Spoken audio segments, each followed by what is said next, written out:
Welcome to the Week 10 edition of the Big Gun Keeper League Preview Show. I'm Brad Armstrong. This is Brian Pirano. We have deemed this Rivalry Week, so let's get right to the action. Welcome to Rivalry Week. I can't say that. This one pits the O-Boys against each other as Zoe takes on E-Flow. With the Dynasty only one game out of the playoffs and the Click tied for first, the two teams have a lot to play for. This pivotal matchup will come down to the Dynasty's wide receivers versus the Click's running backs. I know. Running backs are more important than wide receivers. But in this case, maybe not. The Click has Adrian Peterson coming off a bye, and D'Angelo Williams and Raven rookie running back Ray Rice running through the Swiss cheese defenses of Oakland and Houston. They are projected for a combined 89 points. But in the end, they're going to need more, and they won't get enough. The Dynasty may not have the running back power of the Click, but it looks like they will have a more balanced attack, especially with Kurt Warner and Larry Fitzgerald providing a late push as they play at home against the Niners. It looks to me like the 49ers and the Click will lose their pants, and the Dynasty will beat this game's ass whoopers. With the keepers and the balls both in tough matchups this week, the Click may not lose its first place tie.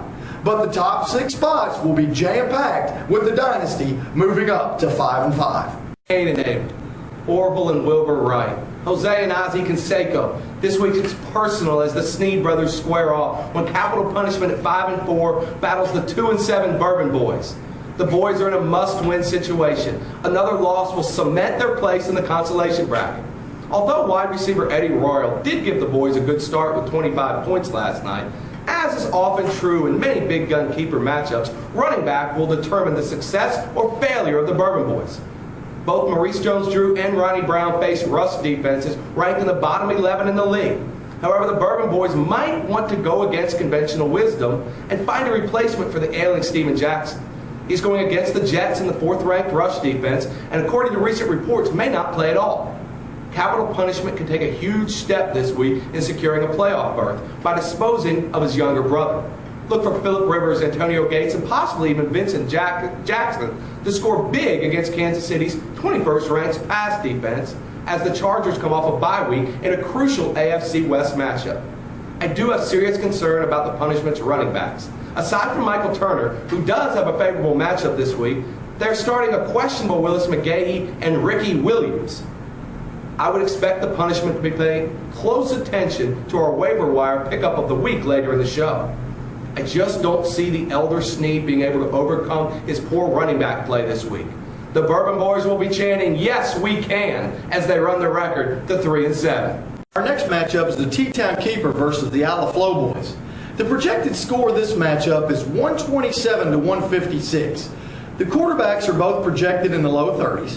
Their running backs are forecasted closely. The tight ends are the same, and the wide receivers plus flex players are close enough to get a camera ready at the finish line. Can you smell the game of the week? Walk like a duck, talk like a duck, must be a duck. Well, this duck might turn out to be the game of the week that it looks like on paper. But these two teams aren't even in the same zip code in the league standings. Jake Delhomme versus Peyton Manning sounds like a blowout for the Colts gunslinger, but listen to this. T-Town Keeper Signal Caller and the Panthers are playing Oakland, and the only things they are rating lately are Al Davis's brain cells. Frank Gore and Calvin Johnson should continue to be studs against the Cardinals and Jags respectively. However, the boys could get a big upset win here as they have the superstar power in Peyton Manning, Andre Johnson, and Randy Moss. If Ahman Green can step in for Willie Parker and show up, look for the Alaflo Boys to end the longest losing streak in league history. But don't blink. The Flo Boys have a shot, but it could go by quickly.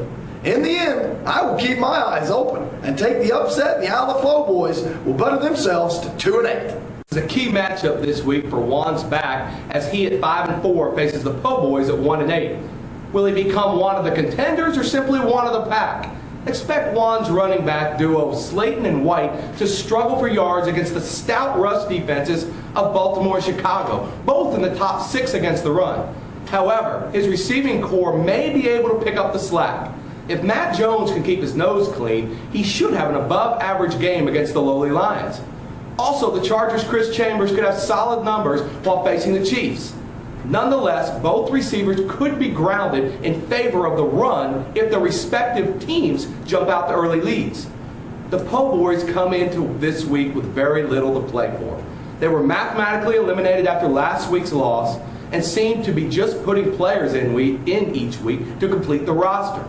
The likes of Lawrence Maroney, Derek Anderson, and J.T. O'Sullivan still populate the boys' bench, despite having little value for this season and absolutely no keeper value. The road gets no easier for the Po Boys as they face difficult matchups across the board.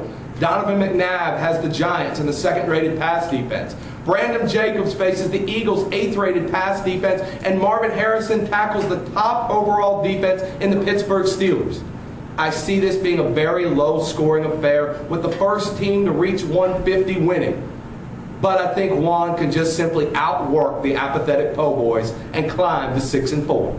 Time for the Week 10 waiver wire pickups. My waiver wire pickup of the week is Tyler Thigpen. Not only is Thigpen playing well of late, but he's playing the Chargers in their worst-ranked defense against the pass. Thigpen will not look like Air Coryell, but he will be serviceable enough to use if you need a quarterback. Other positives for the Chief is they don't have much of a running game right now and will probably be losing in Southern California, which means he'll be throwing a lot.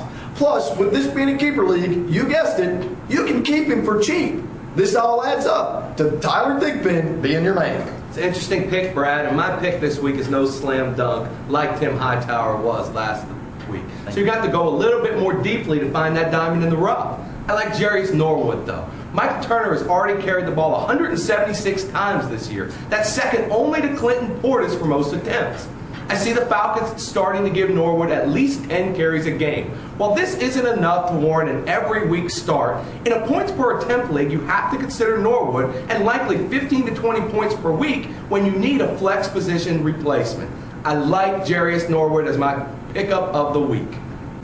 And now it's time for this week's Game of the Week. It features the D-Boys at 6-3 versus the Tuscaloosa Vols at 7-2. The D-Boys enter the game of the week on the cusp of a playoff bye. They sit only one game back of the leaders and can take a huge step towards the top with a win this week. It must be noted that the boys already have a huge lead courtesy of Thursday night, tallying 126 points. I look for the Broncos-Browns game to foreshadow the weekend ahead for the D-Boys. Thomas Jones should light up the Rams' 4th worst rush defense, and look for Brian Westbrook to have a nice game both running and catching the ball. Also in my comeback player of the week special, look for Marcus Colston to torch the Falcons. The Saints are coming off a bye week, and I think Colston is finally healthy and due for a breakout game. Well, 126-0 already? No problem. The D-Boys had 3 players in Thursday night's game score a combined 126 points. That's a lot of points, but it's not enough. And the D in D-Boys stands for done. Not only do the Vols have a projected score of 215 points, but they have Drew Brees, LT, Roddy White, and free agent pickup Tim Hightower, all in matchups that should provide points so plenty. The 49ers, Saints, Chiefs, and Falcons all leave plenty to be desired in way of defenses. Donald Driver and Wes Welker are currently searching, and the worst matchup on the team goes to the ever-productive Chris Johnson, as he will play at Chicago in the 6th-ranked rush defense. I ask myself if I should bench him or not. My answer? I'm 7-2. Where would I be without CJ? I'm going to dance for the one that brought me. Well, CJ and I have been dancing to the 7-2 step. This game isn't about respect, but it is about another Aretha Franklin classic, Mr. Big Stuff. That's right.